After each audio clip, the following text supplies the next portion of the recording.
ini sebenarnya orang lama juga nih ya di akhir tahun 90-an di dunia hip hop rap di Indonesia, di scene hip hop Indonesia sebenarnya kamu tuh udah jump in banget ya di situ ya. Sama Southsiders ya. Boleh nggak sih ceritain awal mulanya terjun ke hip hop rap di Indonesia tuh gimana sih? Jadi waktu itu aku ngefans banget sama anak-anak Pesa Rap, sama Bang Iwa. Terus bisa berkenalan dengan waktu itu komunitas Southern Funksters ya, yang akhirnya menjadi grup Neo dan anak-anak Pesa Rap. Terus aku mau juga nge-rap, jadi ketemu temen Ojing, terus dia ngajak, bikin grup yuk. Ya udah kita bikin grup Southsiders, kita masuk kompetisi rap waktu itu, bisa dapet juara 1 dan sempat ketemu sama Dewi Sandra.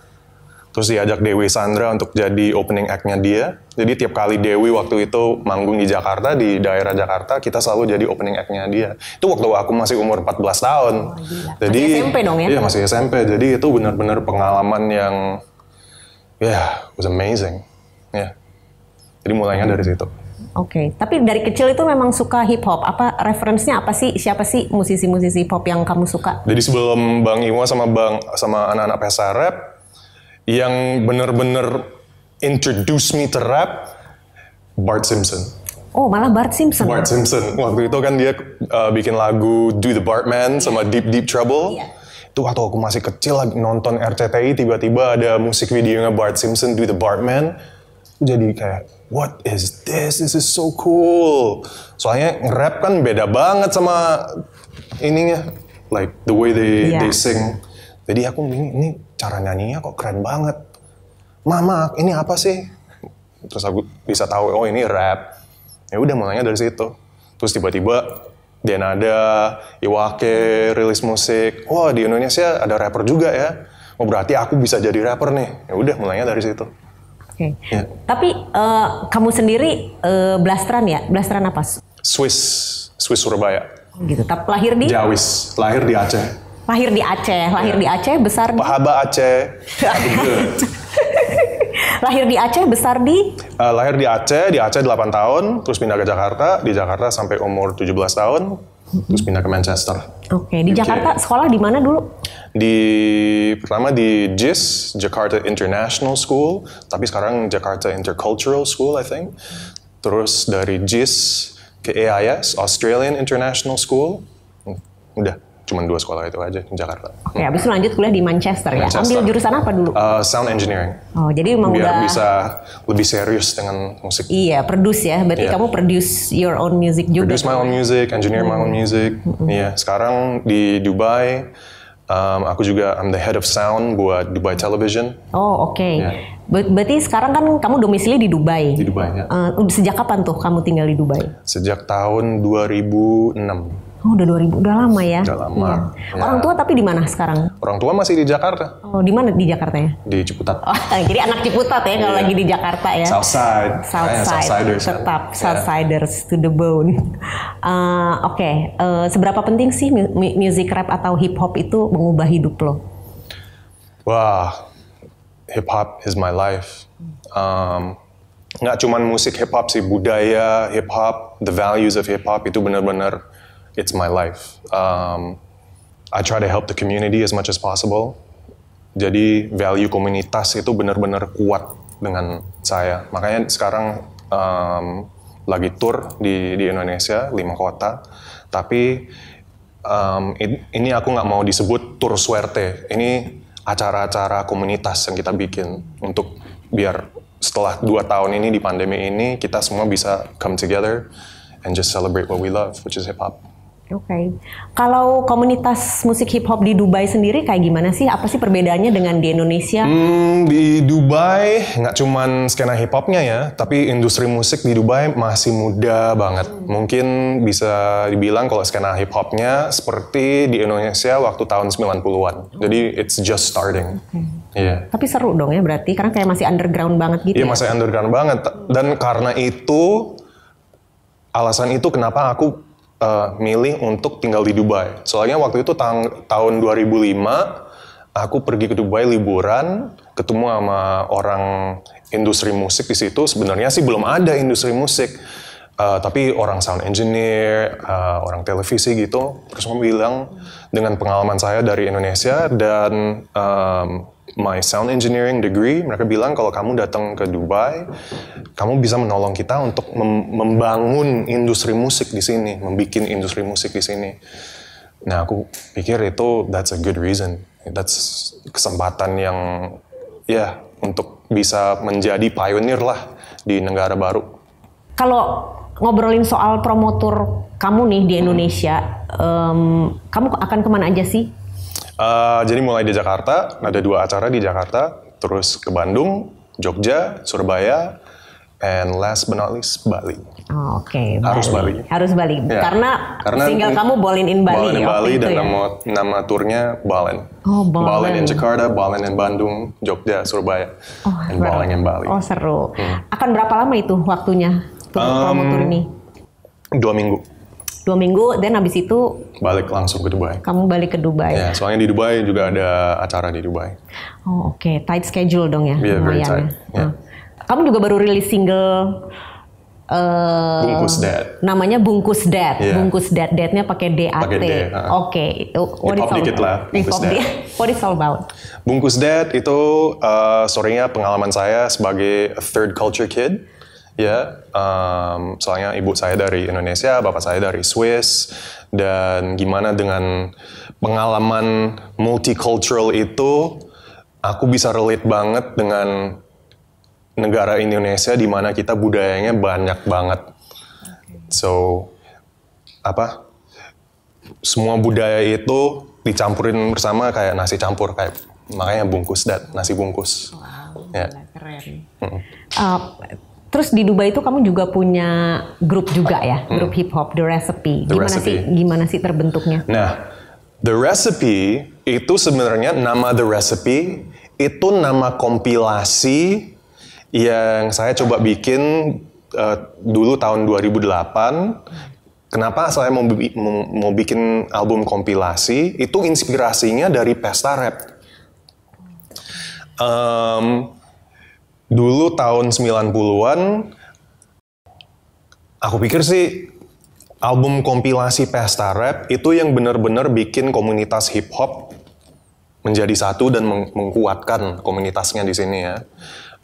Jadi waktu di Dubai, di mana tahun 2006-2007 itu belum ada skena hip hop, belum ada komunitas. Aku pikir apa ya? Platform apa yang bisa kita bikin supaya komunitasnya bisa bergabung. Jadi aku ingat pesta rap. Kita harus bikin album kompilasi di Dubai.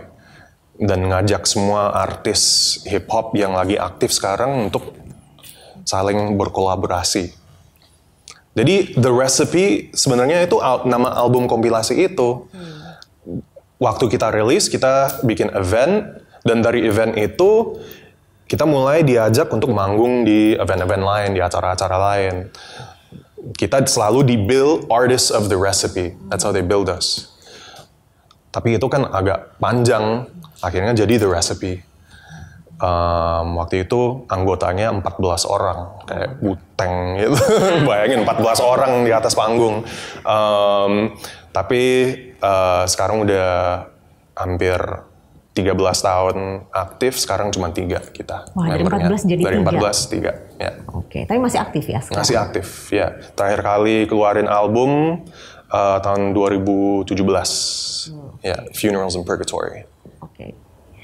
Nah, kalau lagu Ballin' in Bali itu inspirasinya dari apa sih? Itu waktu liburan di Bali.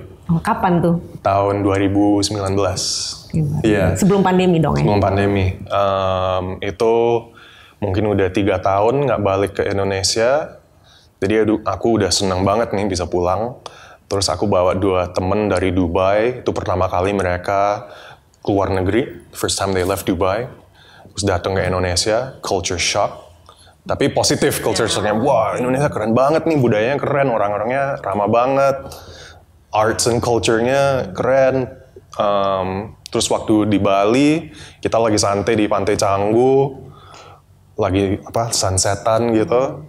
Ada teman aku satu makan nasi goreng, yang satu lagi makan nasi rendang. We like, man, we live in life. We ballin' in Bali. Gitu. Terus aku pikir, oke. Rendang, oke. Udah mulainya dari situ. Mulai nulis lirik. Jadi nulis liriknya waktu di Bali. Pas balik ke Dubai, aku nggak mau Bali vibes-nya itu kelewatan. Jadi paginya mendarat di Dubai, siangnya langsung pergi ke studio, ketemu sama produser, kita nyari musiknya dapet, udah langsung rekam. 3 hari kemudian jadi lagu. Wah, udah cepet banget dong ya berarti banget. Prosesnya. Iya, nggak mau, soalnya mungkin aku bener-bener seneng dan terinspirasi banget, jadi cepet banget dapat lagunya. Wow. Suerte, gue tuh lihat lo banyak banget manggung sama artis-artis internasional, salah satunya sama Snoop Dogg lo ya. Nah, bisa ceritain nggak sih gimana sih pengalaman lo bisa manggung sama Snoop Dogg dan mungkin sama artis-artis lain juga?